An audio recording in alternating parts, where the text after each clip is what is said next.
सिकंदर महान के शिक्षक और मार्गदर्शक एरिस्टोटल ने उन्हें बताया था कि भारत में महान रहस्यमय बौद्धिक और आध्यात्मिक महापुरुष रहते हैं जिन्हें योगी कहा जाता है। उन्होंने अलेक्जेंडर से कहा कि अगर कभी मौका मिले तो जाकर किसी योगी से मिलें और यदि संभव हो तो एरिस्टोटल से मिलवाने के लिए किसी योगी को वापस ग्रीस भी ले आएं ताकि मेरे ज्ञान में और वृद्धि हो सके। पूछताछ करने पर भारत में रहते हुए सिकंदर को तक्षशिला के महान और बुद्धिमान सन्यासी योगी दंडामिस के बारे में पता चला जो घने जंगल में रहते थे। अलेक्जेंडर ने दंडामिस को कई सम्मान भेजे जिन्हें उसने तुरंत नजरअंदाज कर दिया। सिकंदर जो महान सेनाओं और राजाओं के दिल और दिमाग में डर पैदा कर सकता था, वह सन्यासी के जवाब से चकित रह गया था। वह उस व्यक्ति से मिलने के लिए बेताब हो गया जिसने सिकंदर को कोई महत्व नहीं दिया। इसके बाद सिकंदर ने भव्य उपहारों के साथ दूत भेजे और महर्षि दंडामिस को फिलॉसफी पर प्रवचन और चर्चा के लिए निमंत्रण दिया। महर्षि दंडामिस ने उपहार और निमंत्रण दोनों को विनम्रता से रिजेक्ट कर दिया। हालांकि महान फिलॉसफर और टीचर एरिस्टोटल का शिष्य क्रोधित अलेक्जेंडर अच्छी तरह से जानता था कि महान प्राणियों को शायद ही कभी लालच दिया जा सकता है या मजबूर किया जा सकता है। अंत में अलेक्जेंडर ने महर्षि दंडामिस को आमंत्रित करने के लिए एक आखिरी दूत डायोजनीस के हेलेनिक स्कूल के शिष्य ओनेसिक्रिटस को भेजा। जब ओनेसिक्रिटस महर्षि दंडामिस से मिला तो उसने महर्षि की भरपूर प्रशंसा की और उपहार दिए और बोला, ब्राह्मणों के गुरु को डायोजनीस के शिष्य ओनेसिक्रिटस का प्रणाम। ओनेसिक्रिटस को उम्मीद थी कि इसके बाद उस सन्यासी की ओर से कुछ प्रतिक्रिया जरूर आएगी, लेकिन महर्षि दंडामिस तो किसी और दुनिया में खोए थे। वह आराम मुद्रा में पड़े रहे। अपनी अहमियत समझाने के लिए ओनेसिक्रिटस ने बात आगे बढ़ाई और बोला, पराक्रमी ईश्वर ज्यूस के पुत्र मैसिडोनिया के राजा सिकंदर ने तुम्हें बुलाया है। वह सभी मनुष्यों के स्वामी हैं, उन्होंने तुम्हें अपने पास बुलाया है। अगर तुम साथ चलते हो तो वह तुम्हें महंगे तोहफों से लाद देंगे, लेकिन अगर तुमने मना किया तो तुम्हारा सिर तन से जुदा कर दिया जाएगा। महर्षि दंडामिस ने शांति से इस आमंत्रण को सुना जिसमें प्रेम भाव कम और भय ज्यादा था। शरीर में कुछ खास हरकत तो न हुई, लेकिन होंठ हिले और बोले, अगर सिकंदर ईश्वर ज्यूस का पुत्र है तो मैं भी भगवान की संतान हूं। मुझे सिकंदर से कुछ नहीं चाहिए। उसके पास ऐसा कुछ है भी नहीं जो वह मुझे दे सके। वह तो अपने आदमियों के साथ इधर उधर भटक रहा है। मुझे नहीं लगता कि उसकी भटकन कभी खत्म होगी। सिकंदर के सैनिकों के लिए यह अनुभव नया था। लोग तो उनके राजा का नाम सुनते ही बोलना भूल जाते थे, और एक यह नंगा सन्यासी था जिसने सिर उठाकर भी नहीं देखा। हिंदुस्तान की धरती पर कदम रखने से पहले सिकंदर की सेना ने यहाँ के चमत्कारों के बारे में केवल सुना था। अब तक्षशिला के जंगल में उनका सामना हो रहा था ऐसे ही एक चमत्कार से। महर्षि दंडामिस की बात अभी खत्म नहीं हुई थी और बोले, जाओ और सिकंदर से कह दो कि परमेश्वर ही सर्वोच्च राजा है। वह निर्माता है प्रकाश, शांति, जीवन, जल, मनुष्यों के शरीर और आत्मा का। मौत के बाद जब इंसान शरीर के बंधन से मुक्त हो जाता है तब ईश्वर उसे स्वीकार करता है। मैं उसी भगवान की आराधना करता हूँ जिसे रक्त बहाने से घृणा है और जो युद्ध नहीं भड़काता। सिकंदर कोई भगवान नहीं है, एक दिन वह भी मरेगा। जब उसने अभी तक अपने हृदय को नहीं जीता तो वह दुनिया को जीतने वाला कैसे हो सकता है। सिकंदर की अभी उसकी सेना के सामने और अपमान होना था। महर्षि दंडामिस ने सवालिया निशान में कहा कि अधिकतर देशों ने अभी सिकंदर का नाम तक नहीं सुना। इतनी ताकत होने के बावजूद अगर उसकी इच्छाएं पूरी नहीं हो रहीं तो उसे गंगा नदी पार करने दो। वहां उसे ऐसी जगह मिलेगी जहां अपने आदमियों के साथ आराम से रह सकेगा। ओनेसिक्रिटस ने महंगे तोहफों की बात की थी, लेकिन महर्षि दंडामिस ने उसके प्रलोभनों को नकारते हुए कहा, सिकंदर के तोहफे मेरे लिए बेकार हैं। मेरे लिए असल कीमती हैं ये पेड़ जो आश्रय देते हैं, ये पौधे जिनसे भूख मिटती है, जल जो मेरी प्यास बुझाता है। मैं इन पत्तियों पर सोता हूँ। कुछ भी ऐसा नहीं है मेरे पास जिसकी रखवाली की जरूरत पड़े। अगर कोई सांसारिक मूल्यवान चीज मेरे पास होगी तो नींद उड़ जाएगी मेरी। मुझे जो कुछ भी चाहिए वह इस धरती से मिल जाता है। सिकंदर से किसी चीज की जरूरत नहीं मुझे।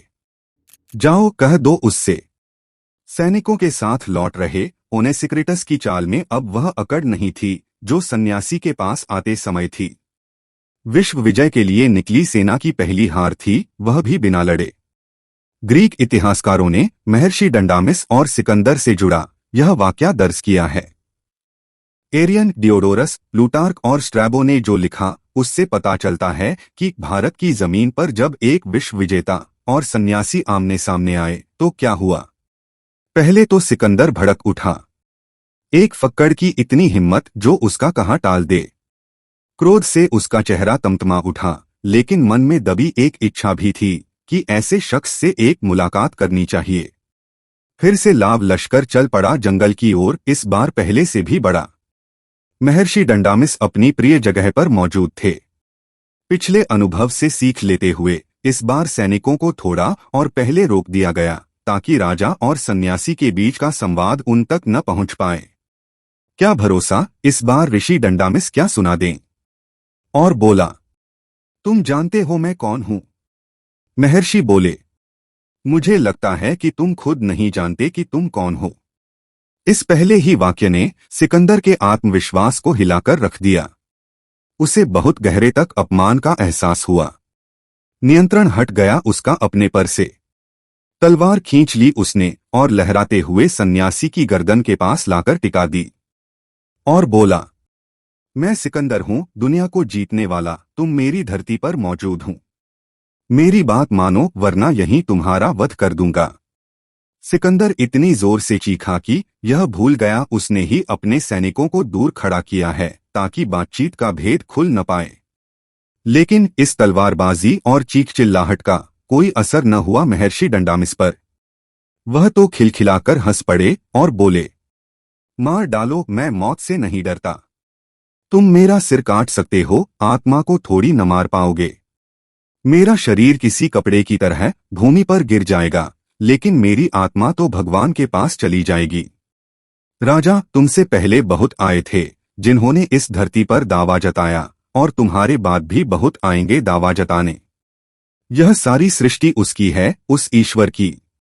तुम्हारे हाथ में क्या है? खून।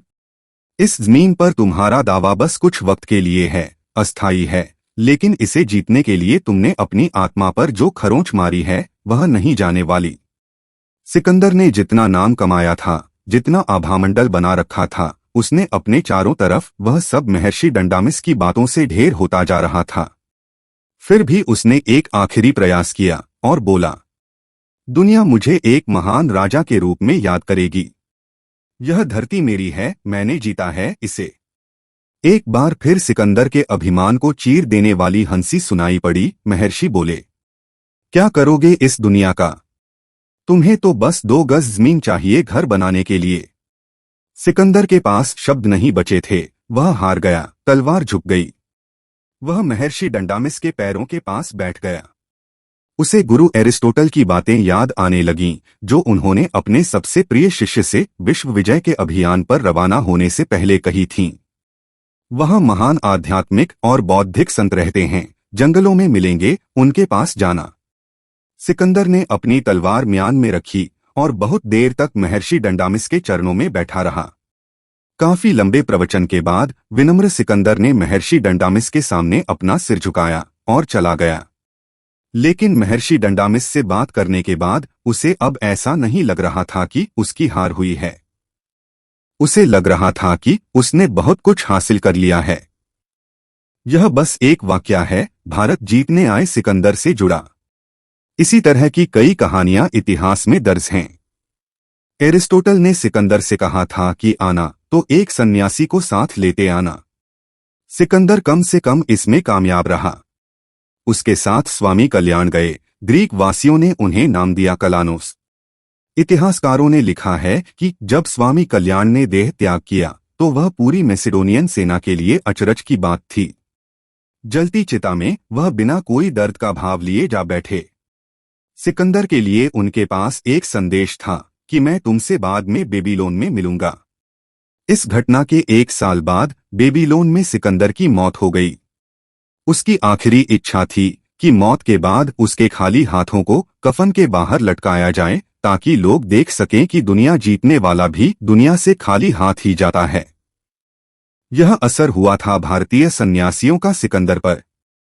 तो दोस्तों, अगर आपको यह वीडियो अच्छा लगा तो लाइक, कमेंट, शेयर जरूर कर देना, और अगर आप नए हैं तो चैनल को सब्सक्राइब भी कर देना। धन्यवाद।